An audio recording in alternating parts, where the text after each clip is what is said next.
Rabbi shrah li sadri wa yassir li amri wahlul 'uqdatam min lisani yafqahu qawli amma ba'du. Kepada Ibu Endang Sri Handayani SPD AUD selaku Kepala Sekolah TK Pertiwi Kenjer Kabupaten Wonosobo yang kami hormati, kepada Ibu Yulian Waladani selaku rekan kerja di TK Pertiwi Kenjer yang kami hormati. Pertama-tama marilah kita panjatkan puji syukur kehadirat Allah Subhanahu wa Ta'ala yang telah melimpahkan rahmat serta hidayahnya kepada kita semua. Allah telah memberikan kita nikmat sehat, nikmat sempat, nikmat bersilaturahim, sehingga pada siang hari ini kita bisa berkumpul di gedung TK Pertiwi Kenjer ini dalam acara diseminasi budaya positif yang nanti akan disampaikan oleh saya, Dwi Erawati, CGP calon guru penggerak angkatan 8 di TK Pertiwi Kenjer Kabupaten Wonosobo. Semoga nanti bisa berjalan dengan lancar dan tidak ada halangan suatu apapun. Salawat serta salam marilah kita sanjungkan kepada junjungan kita Nabi Agung Muhammad Sallallahu Alaihi Wasallam yang kita nanti-nantikan syafaatnya di dunia dan di akhirat kelak. Mohon izin kepada Ibu Kepala Sekolah dan rekan kerja, sebelum saya melakukan diseminasi budaya positif, sebelumnya saya akan melakukan ice breaking dahulu untuk mencairkan suasana agar kita lebih konsentrasi dalam kegiatan pada siang hari ini. Ice breakingnya yaitu sesuai panduan dari yang saya ucapkan. Apabila saya mengucapkan pagi, maka ibu-ibu tepuk 1 kali. Bisa dicoba? Pagi. Oke. Kemudian apabila saya mengucapkan siang, maka ibu-ibu tepuknya 2 kali. Bisa dicoba? Siang. Oke. Kemudian bila saya mengucapkan sore, maka tepuknya 3 kali. 3 ibu. Bisa dicoba? Sore. Nah, yang terakhir, bila saya mengucapkan malam, maka tangan dijadikan satu seperti kita mau tidur.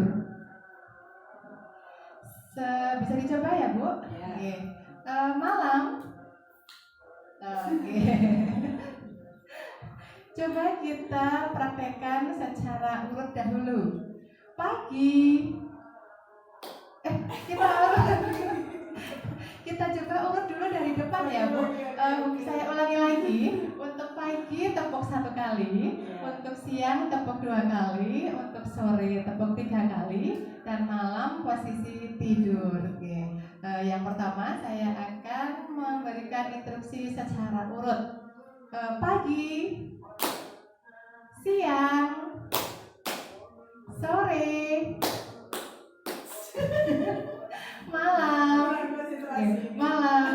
Oke. Karena ini masih awalan baru secara urut, jadi lebih mudah. Nah, sekarang saya akan mencoba memberikan instruksi secara beracak, tidak urut. Siap ibu-ibu ya? Pagi, sore. Oke. Dengan terbata-bata.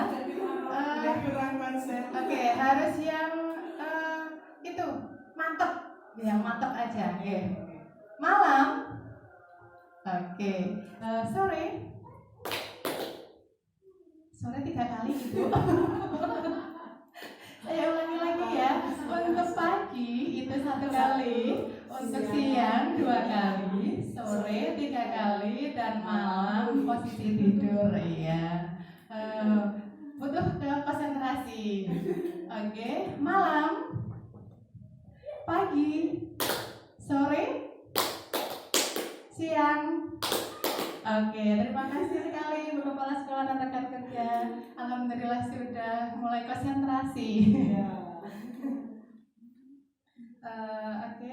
Saya minta izin Bu Kepala Sekolah untuk menyampaikan pemaparan diseminasi budaya positif oleh saya Dwi Arawati, CGP Angkatan 8, TK Pertiwi Genjer, Kabupaten Wonosobo. Konsep kunci budaya positif yang saya pelajari di modul 1.4 itu ada beberapa poin-poinnya, yaitu yang pertama perubahan paradigma belajar, yang kedua disiplin positif, yang ketiga motivasi perilaku manusia, yang keempat kebutuhan dasar, yang kelima posisi kontrol restitusi, yang keenam keyakinan kelas, dan yang ke-7 segitiga restitusi. Untuk poin yang pertama yaitu pembelajaran dengan paradigma baru. Pembelajaran paradigma baru atau kurikulum merdeka yang kita kenal pada saat ini yaitu merupakan pembelajaran yang berorientasi pada penguatan kompetensi dan pengembangan karakter yang sesuai dengan dimensi profil pelajar Pancasila. Seperti yang kita tahu, profil pelajar Pancasila itu ada 6 dimensi. Dimensinya yaitu ada beriman, bertakwa kepada Tuhan Yang Maha Esa, kemudian mandiri, kemudian berakhlak mulia, kemudian kreatif, bergotong royong, dan berkebinekaan global. Perubahan paradigma pembelajaran yaitu terjadi dari paradigma berfokus pada guru. Sebelumnya, sebelum ada kurikulum merdeka, kita dalam mengajarkan ke anak fokusnya kepada guru untuk menyampaikan materi ke anak. Tapi pada perubahan paradigma pembelajaran ini, pembelajaran berfokus pada peserta didik atau murid. Jadi perubahannya dari yang dulunya yang sebagai peran utama adalah guru, sekarang peran utamanya adalah di murid. Seperti pembelajaran yang disampaikan oleh Ki Hajar Dewantoro bahwa kita dalam pembelajaran fokus kepada murid, kebutuhan murid. Kemudian aspek yang kedua yaitu disiplin positif.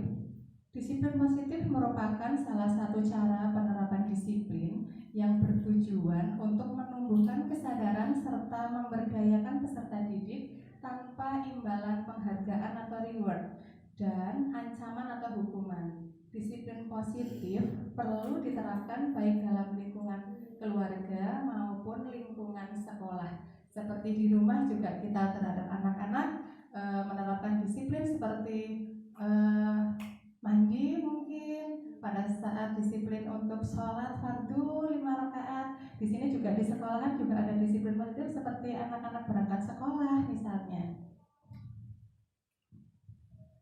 Sebagai pendidik, tujuan kita adalah menciptakan peserta didik yang memiliki disiplin diri. Yang dimaksud disiplin diri itu disiplin tumbuh dari hati anak sendiri, sehingga mereka berperilaku mengacu pada nilai-nilai kebajikan universal dan memiliki motivasi intrinsik dalam perubahan ke arah yang lebih baik.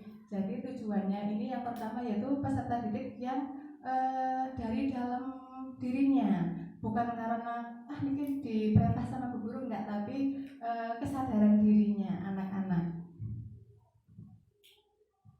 Nilai kebajikan atau nilai universal adalah sifat positif manusia yang merupakan tujuan mulia yang ingin dicapai setiap individu. Nilai-nilai kebajikan universal meliputi keadilan, tanggung jawab, kejujuran, bersyukur, lurus hati, berprinsip, integritas, kasih sayang, rajin, komitmen, percaya diri, kesabaran, dan lain-lain. Nah, yang selanjutnya yaitu kebutuhan dasar manusia. Kebutuhan dasar pada manusia merupakan unsur-unsur yang dibutuhkan oleh manusia dalam menjaga keseimbangan baik secara fisiologis maupun psikologis. Hal ini tentunya bertujuan untuk mempertahankan kehidupan dan kesehatan. Kebutuhan dasar manusia ini ada 5. Ada 5 kebutuhan dasar manusia. Yang pertama yaitu untuk bertahan hidup atau survival. Yang kedua yaitu kasih sayang dan rasa diterima atau love and belonging. Yang ketiga yaitu kebebasan atau freedom. Yang keempat kesenangan atau fun. Dan yang kelima kekuasaan atau power. Untuk 5 kebutuhan dasar manusia ini, yang pertama yaitu untuk bertahan hidup itu meliputi makanan, minuman, pakaian, tempat tinggal, keamanan, juga kesehatan. Jadi yang lebih penting dahulu kalau untuk bertahan hidup seperti makanan juga. Terus 5 kebutuhan dasar yang kedua yaitu kasih sayang dan rasa diterima itu meliputi rasa diterima, dipedulikan, berbagi, kerjasama, menjadi bagian dalam kelompok. Kemudian 5 kebutuhan dasar yang ketiga adalah kebebasan, yaitu mandiri. Anak bebas untuk mandiri, memiliki pilihannya sendiri, mencoba hal-hal yang baru, mampu mengendalikan arah dirinya. Kemudian yang keempat yaitu kesenangan, meliputi bermain seperti dunianya anak-anak di TK, yaitu sukanya bermain. Kemudian humor, antusiasme, dan tertawa. Karena dengan tertawa kita akan senang. Jangan lupa bahagia. Kemudian yang kelima yaitu kekuasaan atau power. Itu meliputi dari harga diri, keinginan untuk dianggap, memimpin, berprestasi, diakui, dengar.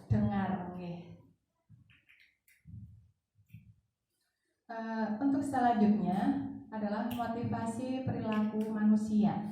Di sini saya memberikan kode, yaitu ada E, I. Ini maksudnya E adalah motivasi dari luar atau ekstrinsik, dan I motivasi dari dalam, yaitu intrinsik. Kalau yang dari luar itu untuk menghindari ketidaknyamanan atau hukuman. Kemudian yang ekstrinsik juga untuk mendapatkan imbalan atau penghargaan dari orang lain. Nah, tapi kalau yang dari dalam diri anak atau yang disebut dengan intrinsik itu motivasi perilaku manusianya ya itu untuk menjadi orang yang mereka inginkan dan menghargai diri sendiri dengan nilai-nilai yang mereka percaya. Saya jelaskan satu persatu dari hukuman. Pada saat ada di sekolahan, kita tanpa sengaja, tanpa kita sadari, ternyata kita juga menghukum anak dengan kata-kata kita ataupun dengan perilaku kita. Nah, di sini perbedaan antara hukuman, konsekuensi, dan restitusi. Hukuman itu terjadi tidak terencana atau tiba-tiba anak melakukan kesalahan, tiba-tiba juga kita juga mengambil keputusan yang ternyata keputusan itu menghukum anak. Kemudian murid tidak tahu apa yang akan terjadi karena murid baru saja melakukan kesalahan. Murid tidak tahu, nanti bu guru mau ngapain ya, kan nggak tahu itu kan, karena bersifatnya tidak terencana. Kemudian bersifat satu arah. Nah, dengan anak yang melakukan kesalahan, bu guru langsung saja, kamu salah, kamu dihukum untuk berdiri di depan kelas. Nah, itu adalah bersifat satu arah dari guru. Jadi hukuman itu muncul guru menghukum murid. Sebenarnya tidak kita sadari bahwa kita sudah menghukum anak karena dengan perbuatan kita sebenarnya untuk menertibkan anak, tapi dengan sikap yang kamu harus berdiri selama 5 menit atau selama 10 menit tidak boleh bergerak, gitu namanya juga hukuman. Berupa hukuman fisik atau psikis. Kalau hukuman fisik misalnya kamu berdiri di depan kelas, kamu membersihkan kamar mandi sampai bersih. Kalau hukuman psikis bisa, kamu itu bodoh sekali ya, gitu. Terus kamu itu bagaimana sih? Kayak gini juga salah. Nah, itu juga termasuk ke dalam hukuman psikis. Kemudian ada juga ke konsekuensi. Konsekuensi itu terencana atau disepakati. Jadi sebelumnya antara guru dan anak ada kesepakatan dahulu. Misalnya pada peraturan kelas, sesuai peraturan kelas. Terus murid tetap dibuat tidak nyaman karena dengan melakukan kesalahan, anak langsung saja, oh kamu tahu peraturan kelasnya apa? Iya. Kenapa kamu tidak menjalankan peraturan kelas? Iya karena ini bu. Oh ya. Jadi kamu karena sudah melanggar peraturan, kamu jadi dihukum. Kamu setelah melakukan kesalahan, kamu harus seperti ini karena tidak sesuai dengan peraturan kelas, begitu. Kemudian sikap guru selalu memonitor murid, selalu saja guru mencari kesalahan murid. Kemudian yang ketiga yaitu restitusi. Proses menciptakan kondisi bagi murid untuk memperbaiki kesalahan. Proses kolaboratif yang mengajarkan murid untuk mencari solusi sendiri. Nah, dengan restitusi ini, anak yang melakukan kesalahan, guru berusaha untuk memberikan peluang untuk murid bisa memperbaiki kesalahannya dengan mereka berpikir secara kritis memberikan solusi terhadap kesalahan mereka sendiri. Nah, ini ada 5 posisi kontrol guru. Yang pertama yaitu sebagai penghukum, yang kedua pembuat rasa bersalah, yang ketiga sebagai teman, yang keempat sebagai pemantau, dan yang kelima sebagai manajer. Nah, kita akan kupas satu persatu.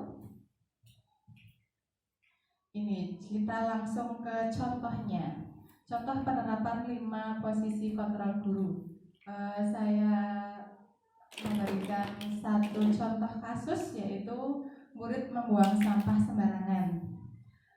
Untuk posisi kontrol guru yang penghukum, bu guru langsung bilang, karena kamu membuang sampah sembarangan, kamu membersihkan WC sampai bersih. Nah, itu posisi kontrol guru sebagai penghukum, menghukum anak yang psikis atau fisik. Kalau yang ini fisik. Oke, betul. Kemudian posisi kontrol yang kedua yaitu membuat merasa bersalah.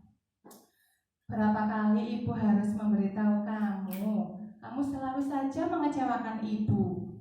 Nah, itu membuat rasa bersalah anak jadi, oh ibu guru jadi kecewa ya karena perbuatan saya yang membuang sampah sembarangan. Itu membuat rasa kecewa anak yang merasa bersalah. Kemudian posisi kontrol guru yang ketiga yaitu teman. Ayo dong ikuti aturan sekolah, tolong bantu ibu ya. Ya sudah, tidak apa-apa, lain kali jangan berbuat seperti itu lagi ya. Lain kali membuang sampahnya di tempat sampah ya. Jadi serasa antara murid dan guru serasa seperti teman sendiri. Tidak ada anak merasa bersalah, juga nggak takut karena hukuman, merasa sebagai teman dekatnya anak. Kemudian yang keempat yaitu pemantau. Kamu sudah melanggar peraturan sekolah, kamu tahu konsekuensinya. Setelah ini ambil bungkus jajan dan buang tempat sampah dan jangan diulangi lagi ya. Jadi seperti memonitor terus anak. Jadi anak terasa terkekang dengan peraturan sekolah. Kalau saya nanti nggak membuang sampah, nanti bu guru bilang nih ke saya nih, gitu. Jadi lebih membuat anak terkekang sebenarnya kalau pemantau, karena merasa diawasi terus sama bu gurunya. Terus 5 posisi kontrol yang kelima yaitu manajer, yaitu apa kamu tahu kesalahanmu? Waktu anak membuang sampah sembarangan, guru memberikan pertanyaan, apakah kamu tahu kesalahanmu? Terus kira-kira bagaimana kamu memperbaiki kesalahanmu? Jadi lebih memberikan peluang anak berpikir kritis untuk memperbaiki kesalahannya. Itu kalau posisi kontrol guru. Nah, menurut ibu-ibu, posisi kontrol yang sebaiknya dimiliki oleh guru itu posisi kontrol yang mana? Mungkin dari Ibu Kepala Sekolah. Posisi kontrol yang paling tepat dan mungkin akan memberi rasa nyaman kepada anak didik kita adalah posisi kontrol sebagai teman. Itu, dan ada lagi yang lainnya yang begitu bagus juga, yaitu sebagai manajer, karena di situ anak akan bisa mencari kesalahannya sendiri dan mencari solusi untuk menyelesaikan kesalahan diri anak itu sendiri. Oke, terima kasih. Terima kasih Ibu Kepala Sekolah. Kalau menurut Ibu Yuliana Nadani? Sama yang seperti yang sudah disampaikan Ibu Kepala Sekolah, penerapan 5 posisi kontrol guru yang paling baik sebagai teman dan sebagai manajer.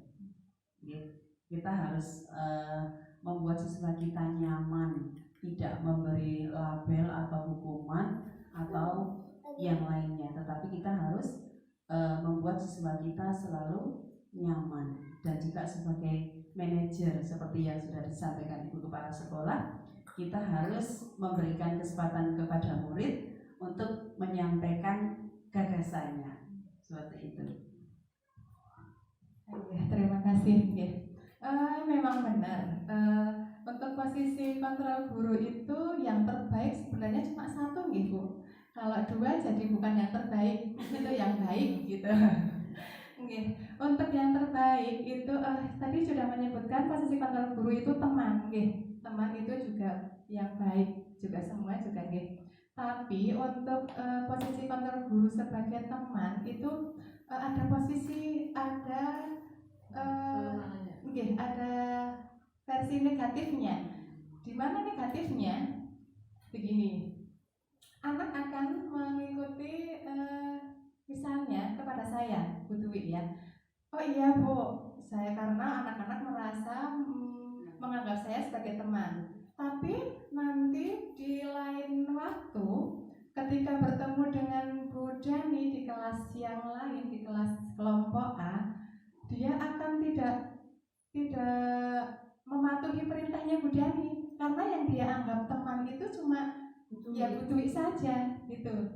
Karena oh iya ya, berarti yang lebih fair, lebih rasanya lebih nyaman sama Bu Dwi nih. Kalau sama Bu Dani enggak kayak gitu. Kalau posisi sebagai teman, beda dengan manajer. Kalau perilaku posisi kontrol guru sebagai manajer itu bisa menyeluruh ke semua anak, juga untuk anak merasa ke semua guru. Jadi kalau kesalahan seperti itu solusinya seperti ini. Jadi tidak hanya kepada guru itu gitu. Jadi kalau hanya di teman, di posisi kontrol teman itu anak menganggap posisi teman hanya kepada guru yang itu saja. Dengan guru yang lain anak akan menganggap tidak sebagai teman. Jadi kedisiplinan positif ini juga tidak bekerja secara maksimal. Kalau manajer insya Allah, kalau semua guru menerapkan posisi kontrol sebagai manajer, anak-anak juga akan memberikan disiplin positif yang baik ke semua guru, di semua waktu dan ke semua teman-teman. Begitu. Nah, saya mau tebak-tebakan juga nih sama ibu-ibu. Posisi kontrol seperti apakah aku? Bu guru kecewa sekali dengan kamu. Posisi kontrol apa ya? Yang ketiga itu apa ya? Kedua apa tadi? Bu Dani? Yang kedua apa? Membuat merasa bersalah. Iya, benar sekali, membuat merasa bersalah. Kemudian yang kedua, awas kamu ya, kalau diulangi lagi. Ini termasuk posisi kontrol seperti apa, Bu Kepala? Itu yang ketiga, pemantau. Awas kamu ya, kalau diulangi lagi berarti masuk ke yang ketiga, yang pemantau. Dibuang sama dan jangan diulangi lagi. Iya. Penghukum merasa bersalah, pemantau. Awas kamu ya, kalau diulangi lagi. Iya, berarti pemantau. Iya, itu kan tadi ada kata-kata yang awas, jangan sampai diulangi lagi. Iya, kelihatannya seperti itu. Mungkin dari Bu Dani setuju dengan pemantau? Atau hukuman ya? Iya. Bisa masuk ke hukuman karena mengaruh anak, awas kamu ya, jadi membuat anak menjadi takut. Nah, itu kan jadi satu hukuman. Satu lagi. Oke, tidak apa-apa. Ayo Bu Guru bantu bereskan. Nah, ini termasuk ke posisi kontrol apa, Bu Kepala Sekolah? Bereskan. Oke, tidak apa-apa. Ayo Bu Guru bantu bereskan. Oh iya, berarti yang tadi itu saya salah persepsi. Berarti ini yang ketiga. Jadi yang pemantau mungkin. Bu Guru bantu bereskan. Bu Guru bantu bereskan. Insya Allah kayaknya yang ketiga deh, pemantau. Atau yang kalau dari Bu Dani Sebagai teman ya? Teman? sebagai teman. Iya, oke, tidak apa-apa. Ayo Bu Guru bantu bereskan. Jadi anak lebih nyaman berbuat seperti temannya sendiri aja. Oh, jadi bantu-bantu bareng-bareng cepat selesai beresinnya gitu. Kemudian yang terakhir, apa yang telah kamu lakukan? Peraturannya apa coba? Ini apa? Posisi kontrol apa penghukum? Membuat merasa bersalah, teman, pemantau, atau manajer? Kalau Bu Dani coba. Kayaknya masuk manajer ini, karena anak akan berpikir apa yang telah dilakukan dan mengingat peraturannya apa saja. Iya, bisa. Peraturannya apa coba? Iya, bisa nggak? Misalnya kalau ini masuknya ke pemantau, Bisa juga saya rasa. peraturannya apa coba? Iya. Berarti lebih masuk ke manajer apa lebih masuk ke pemantau? Pemantau. Oke, coba yang terakhir. Nah, apa yang harus kamu lakukan agar keyakinan kita dipatuhi? Nah, ya, ini masuk ke posisi kontrol manajer. Insya Allah sudah paham ya Ibu? Insya Allah sedikit. Kemudian selanjutnya yaitu membuat keyakinan kelas. Kok bukan peraturan kelas yang dibuat, kenapa keyakinan kelas? Keyakinan kelas bersifat lebih abstrak daripada peraturan yang lebih rinci dan konkret. Keyakinan kelas berupa pernyataan universal. Pernyataan keyakinan kelas senantiasa dibuat dalam bentuk positif. Jadi perbedaannya yaitu kalau keyakinan kelas pernyataannya positif, kalau peraturan kelas mungkin ada kata-kata yang bukannya, tapi mungkin kata-kata tidak gitu. Kalau keyakinan kelas tanpa ada kata-kata tidak, diganti dengan kata-kata yang lain. Pembentukan keyakinan kelas yaitu yang pertama bersifat abstrak, yang kedua berupa pernyataan universal atau luas bentuknya, dibuat dalam pernyataan positif. Jadi tidak ada kata-kata tidak boleh, tidak ada kata-kata jangan, tidak ada kata-kata dilarang. Pernyataannya semua positif menggunakan kata-kata selain yang itu tadi. Kemudian sesuai dengan kondisi kelas di sekolah. Iya, pada pembentukan keyakinan kelas sesuai keadaan di sekolah. Kemudian semua warga kelas atau sekolah dilibatkan saat membuat keyakinan kelas. Nah, jadi pada saat membuat keyakinan kelas antara guru dan murid berkolaborasi. Oh, kita membuat keyakinan kelasnya kalau berangkat sekolah bagaimana ya? Gitu. Berarti membuat keyakinan kelas antara murid dan guru. Kalau peraturan sekolah itu, kalau peraturan kan yang buat cuma dari sekolahan. Murid tinggal menerima apa peraturan dari sekolah. Tapi kalau keyakinan kelas dibuat bareng-bareng, dibuat bersama-sama. Kemudian di sini ada contoh keyakinan kelas, yaitu masuk sekolah tepat waktu. Kan kalau bukan keyakinan kelas, sekolah tidak boleh terlambat. Nah, tidak boleh terlambat itu bisa diganti dengan kata-kata yang lain. Misalnya masuk sekolah tepat waktu. Juga lagi ada sekolah menggunakan sepatu. Kalau yang peraturan kelas, sekolah tidak boleh pakai sandal. Nah, itu diganti dengan kata-kata yang lebih positif. Sekolah menggunakan sepatu. Kemudian membuang sampah di tempatnya. Bisa juga bekerja sama menjaga kebersihan kelas, bisa. Terus bertanggung jawab mengerjakan tugas, bersikap sopan dan menghormati guru, bersikap jujur, mengucapkan salam saat masuk ke kelas, saling menyayangi sesama teman, dan lain-lain. Nanti ini disesuaikan dengan keadaan sekolah dan kelasnya masing-masing gitu. Dari beberapa contoh keyakinan kelas ini panjang-panjang atau pendek-pendek?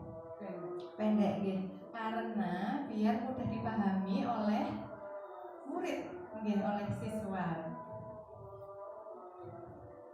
Nah, segitiga restitusi. Segitiga restitusi merupakan proses untuk menciptakan kondisi bagi murid untuk memperbaiki kesalahan mereka sehingga mereka bisa kembali pada kelompok mereka dengan karakter yang lebih kuat. Di sini segitiga restitusi itu ada 3 tahapan. Tahapannya yaitu tidak harus secara urut dilakukan. Itu bisa tahap 1 dulu boleh, tahap 2, tahap 3, atau langsung ke tahap 2, tahap 1 dan tahap 3. Mungkin untuk contohnya bisa dilihat terlebih dahulu.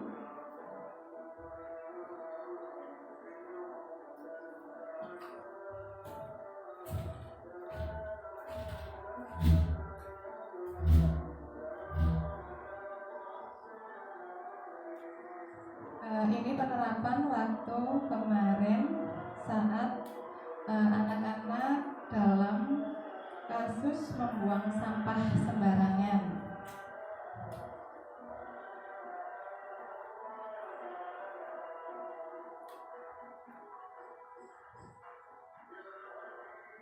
Dengan kita menerapkan segitiga restitusi di sekolah, insya Allah nanti kedepannya juga anak-anak lebih bisa untuk disiplin positif lebih bagus lagi.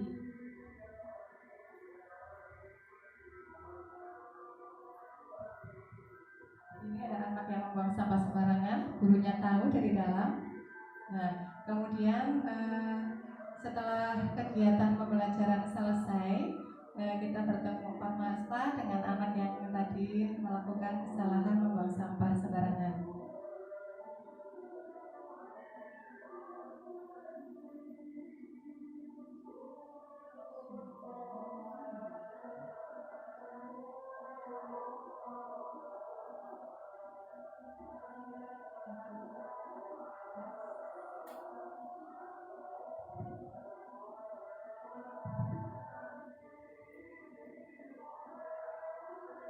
Maaf, ini suaranya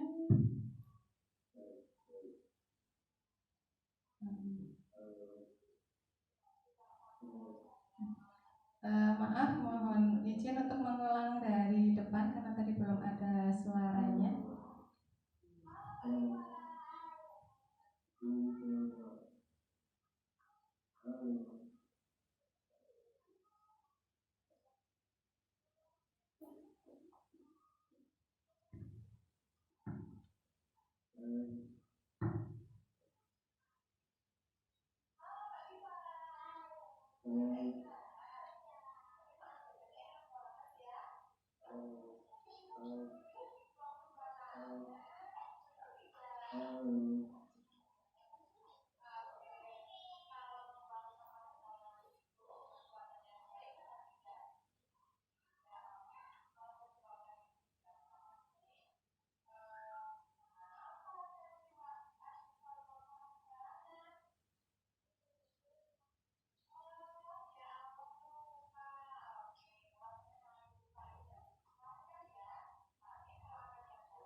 Nah, demikian tadi praktek saya dalam melakukan segitiga restitusi kepada anak didik dengan kasus membuang sampah sembarangan.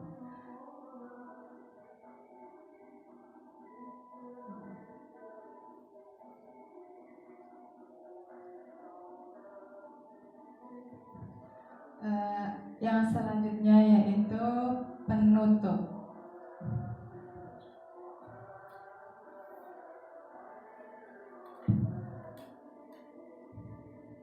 Dalam penerapan program disiplin positif, hendaknya guru memiliki standar kepribadian, profesional, dan sosial yang baik, di mana guru mampu merefleksikan dirinya dalam posisi kontrol saat ini. Bagaimana perjalanan dirinya sebagai among atau manajer yang menuntun murid-muridnya menjadi insan yang mandiri, merdeka, bertanggung jawab, dan anak merasa senang berada di sekolahan. Jadi anak merasa nyaman di sekolahan, tidak terkekang oleh peraturan-peraturan sekolah, tapi anak tetap menjadi anak yang berpribadi, disiplin, dan bertanggung jawab atas semua tugas-tugas yang dia lakukan di sekolahan.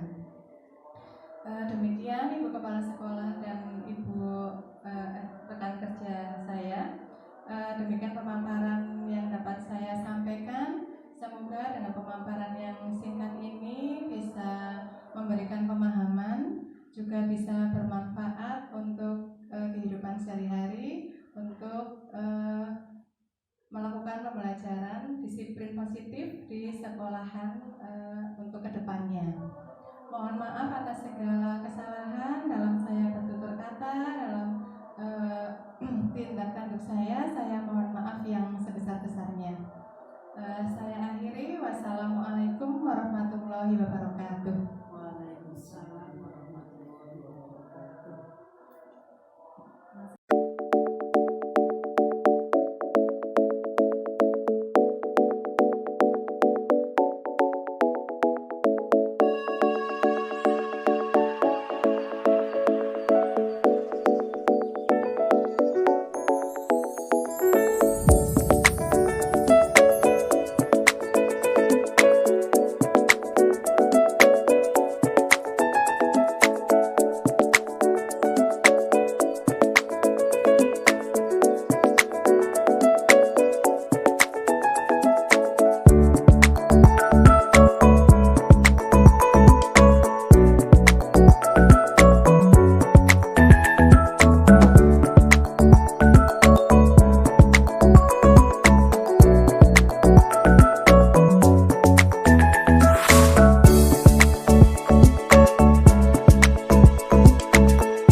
Halo Mbak Diva. Halo.